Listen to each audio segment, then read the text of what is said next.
तयोः इत घृतवत् पयः विप्रा रिहन्ति धीतिभिः गंधर्वस्य ध्रुवे पदे। उन दोनों का ही घी के समान जल मेधावी पीते हैं धारण करने वाले या प्रज्ञा संपन्न कर्मों द्वारा गंधर्व के ध्रुव पद में। यह जो मंत्र लिया गया जो ऋग्वेद के प्रथम मंडल के 22वें सूक्त का यह 14वां मंत्र है। इसके ऋषि हैं भगवान मेधातिथि महिमत कांड। और चूंकि इस ऋग्वेद के प्रथम मंडल के 22वें सूक्त में कुल 21 मंत्र हैं, तो 21वें मंत्र के अंतर्गत अपना ये 14वां मंत्र यहाँ पर पढ़ा गया, जिसका अपन यहाँ पर भाष्य लेंगे। इस मंत्र के देवता हैं द्यावा पृथ्वी। द्यावा पृथ्वी अर्थात मतलब आकाश और पृथ्वी दोनों। और इस मंत्र का छंद है गायत्री और स्वर है षड्ज। यहां पर बताया गया है मंत्रांश है, उन दोनों का ही घी के समान जल मेधावी पीते हैं धारण करने वाले प्रज्ञा संपन्न कर्मों द्वारा। तयोः इत घृतवत् पयः विप्रा रिहन्ति धीतिभिः। इसका भाष्य यहां पर किया जा रहा है। आकाश और पृथ्वी के द्वारा प्रदत्त जल समस्त प्राणियों के लिए कितना आवश्यक है इसे बताने की आवश्यकता नहीं है। यानी जो जल हमें प्राप्त होता है वह आकाश और पृथ्वी से हमें प्राप्त होता है।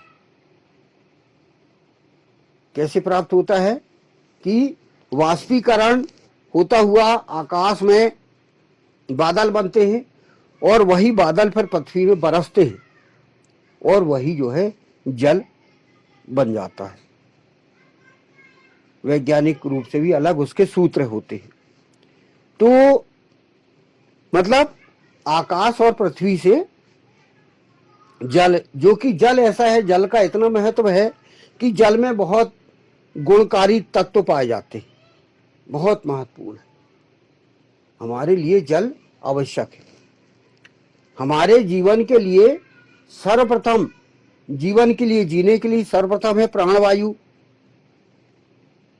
ऑक्सीजन, जो कि हमें आकाश से ही प्राप्त होता है। आकाश से पृथ्वी में जो वनस्पति उत्पन्न रहती है उससे हमें मिलता है।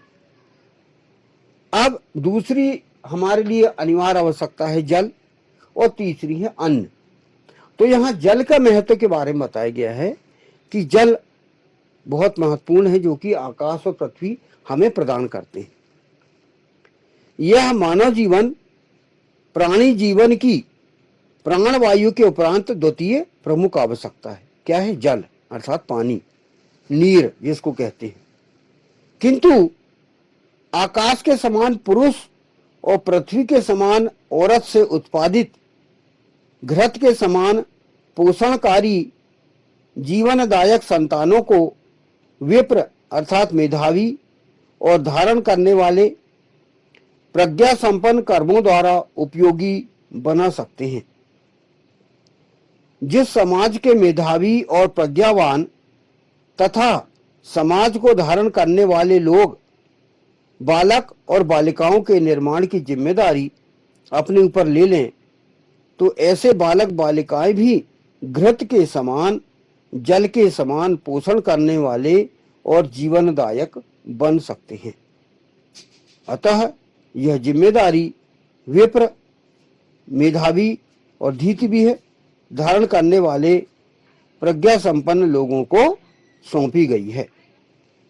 यहाँ पर वही बताया गया है कि जिस प्रकार आकाश और पृथ्वी हमें घृत के समान जल देता है, माने जो जल में जो विशेषता रहती है और वह जन कल्याण के लिए और मनुष्य को तृप्ति देने के लिए बहुत लाभदायक होता है जल, उसी प्रकार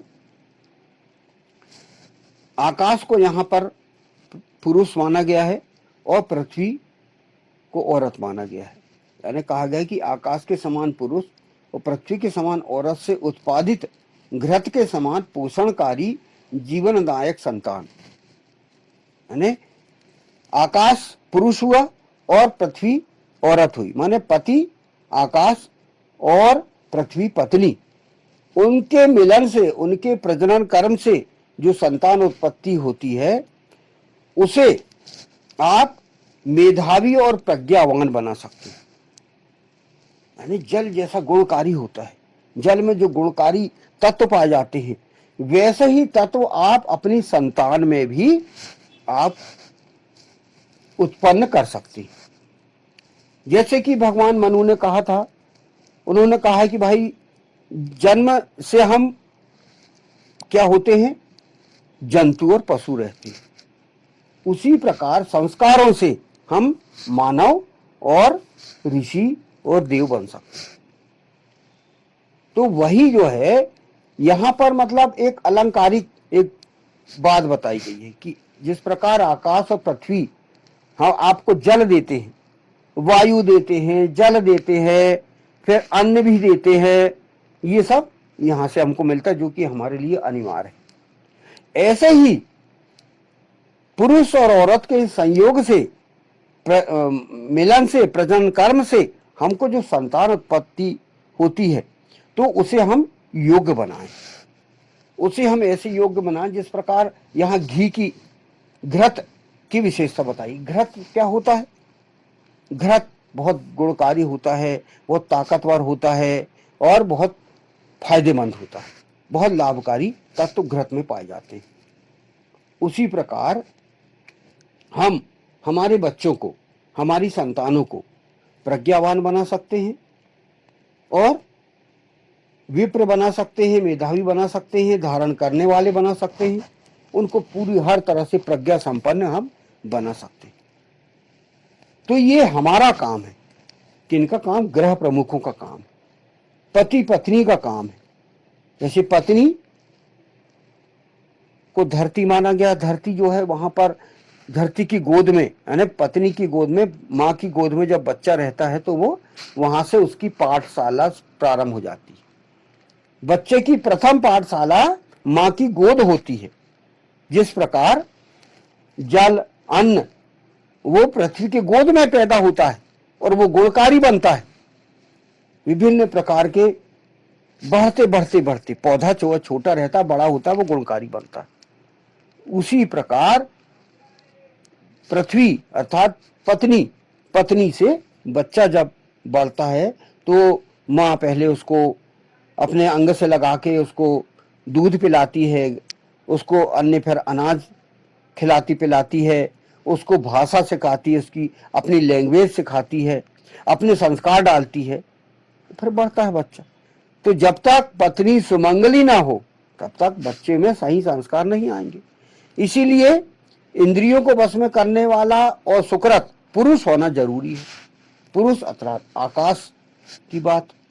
तो आकाश में कितने आप देखो विभिन्न प्रकार की गैस पाई जाती है, विभिन्न प्रकार के जो आकाश में सूर्य की किरणें आती हैं, कई प्रकार के जो है लाभकारी वायुमंडल से हमको वायु मिलती है, वो कितनी लाभदायक होती है। तो दोनों की जरूरत है, यानी सहयोग के सिद्धांत पर बनी हुई, सब एक दूसरे पर डिपेंड है। जिस प्रकार आकाश पृथ्वी पर डिपेंड है वैसी पृथ्वी आकाश पर डिपेंड है। उसी प्रकार पति पत्नी पे डिपेंड है और पत्नी पति पे डिपेंड है। तभी जो है संतान उत्पत्ति अच्छी हो सकती है और अच्छे यानी सुकृत पैदा हो सकता है, तैयार हो सकता है संस्कारों से। ये यहाँ पर वही बताया गया है, उदाहरण दिया गया है कि जिस प्रकार पृथ्वी और आकाश से जल और अन्य वनस्पति पैदा होती है, उसी प्रकार हम अपने संतानों को, जो बालक हो चाहे बालिका हो, उसको हम संस्कारों से गुणवान बना सकते हैं। ये यहाँ पर बताया गया है। अब अगला फुटनोट बताया गया है गंधर्व के ध्रुव पद में। गंधर्वस्य ध्रुवे पदे, इसकी यहां पर व्याख्या की गई है। गंधर्व से अप्रेत यहां परम पुरुष है। यह गाम धारयति सा गंधर्व, ये गंधर्व के बारे में बताया गया है। उसके ध्रुव पद से अभिप्रेत अध्यक्ष पद है,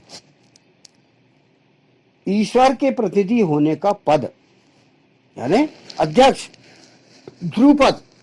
जिस प्रकार आकाश में ध्रुव तारा कहलाता है और निश्चित एक कर दिया गया है, स्थापित कर दिया गया है, वैसे ही वेद में ईशान परम परमात्मा ईश्वर के द्वारा परम पुरुष को अध्यक्ष पद दे दिया गया है।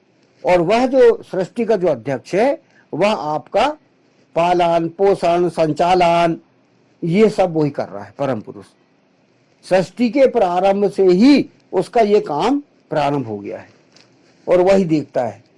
दुष्ट यदि बढ़ गए और साधुओं का यदि वो तंग करने लगे दुष्ट लोग, और धर्म का नष्टीकरण होने लगा, अधर्म बढ़ने लगा, तो परम पुरुष ही देखता है और वही अपने शरीर भेजता है, अपने सूक्ष्म शरीर भेजता है और वह फिर सृष्टि को सही करता है। ये अध्यक्ष का काम है। इसी प्रकार यहां पर ध्रुपद मतलब सृष्टि के अध्यक्ष की यहां पर बताई गई है विशेषता। तो वैसे ही हमारा भी काम है, हम भी घर के अध्यक्ष हैं।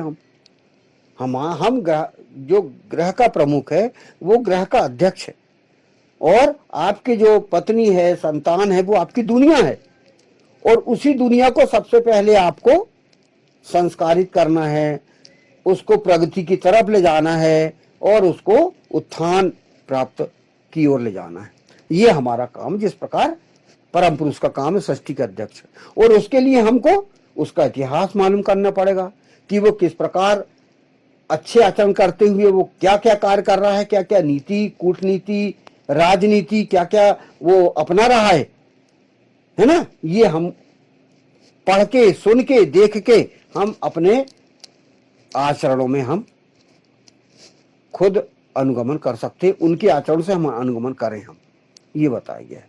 हीरो वर्शिप हम परम पुरुष की करें, भगवान विष्णु भगवान शंकर भगवान राम भगवान कृष्ण ये हमारे आचरण के नायक है। आचरण क्या कर रहे हैं वो उनके नायक हमारे नेता हैं। वो सबसे बड़े हमारे नेता, आचरणों के जो नेता हैं वो लीडर है जो है वो हमारे ये परम पुरुष हैं, भगवान विष्णु भगवान शंकर भगवान राम कृष्ण। उनको देख के हम हमारे आचरणों को सुधार सकते हैं। यदि आचरण यदि गड़बड़ हुए तो उनको देख के हम सही कर सकते हैं। गंधर्व से अप्रेत यहां परम पुरुष है। यह गाम धारयति सा गंधर्व है, उसके ध्रुव पद से अप्रेत अध्यक्ष पद है। ईशान अर्थात ईश्वर के प्रतिनिधि होने का पद। परम पुरुष का षष्ठी अध्यक्ष का ध्रुव पद ये निश्चित है, उसे जिससे कोई अन्य व्यक्ति ग्रहण नहीं कर सकता, किंतु मेधावी विप्र और धारण करने वाले प्रज्ञा संपन्न कर्म करने वाले धीति भी है। परम पुरुष के पद अध्यक्ष पद का अनुगमन करते हुए उसकी अध्यक्षता में सृष्टि कल्याण विश्व कल्याण कर सकते हैं। जैसा कि मैंने अभी वही बताया कि हम अनुगमन करके परम पुरुष का अनुगमन करके और हम हमारे जो संतान है, हमारे जो हम स्वयं भी मेधावी बन सकते हैं, हम स्वयं भी धीति भी अर्थात धारण करने वाले बन सकते हैं। यानी हमको भी उनका अनुगमन करते हुए हमें अपने आप को जो परम पुरुष के आचरण है उनको हम फॉलोअप करते हुए और हम अपने आप को बदल सकते हैं। तो इस मंत्र में यहां पर बताया गया, उदाहरण दिया गया है आकाश और पृथ्वी का, जैसा कि इसका प्रमुख विषय ही था आकाश और पृथ्वी, और वही हमको गंधर्व का ध्रुपद बताया गया जो सृष्टि का अध्यक्ष परम पुरुष, उसके आचरणों को हम अनुगमन करते हुए हम अपनी संतानों को मेधावी बनाएं, कल्याणकारी बनाएं, और जैसा कि हम ये जानते हैं चाहते भी हैं कि पिता से अधिक योग्यता पुत्र में होना चाहिए, तो हम उसको हमारी योग्यता तो दें, साथ साथ वो उसकी जो योग्यता देखते हुए, विशेषता देखते हुए हम उसको और आगे बढ़ाएं। पुत्र हो या पुत्री हो, उन सभी को हम आगे बढ़ाएं, ये यहां पर कहा गया। ये मंत्र 14 इतना लिया गया। उन दोनों का ही घी के समान जल मेधावी पीते हैं, धारण करने वाले प्रज्ञा संपन्न कर्मों द्वारा गंधर्व के ध्रुपद में। ओम तयोः इत घृतवत् पयः विप्रा रिहन्ति भीतिभिः गंधर्वस्य ध्रुवे पति। ओम।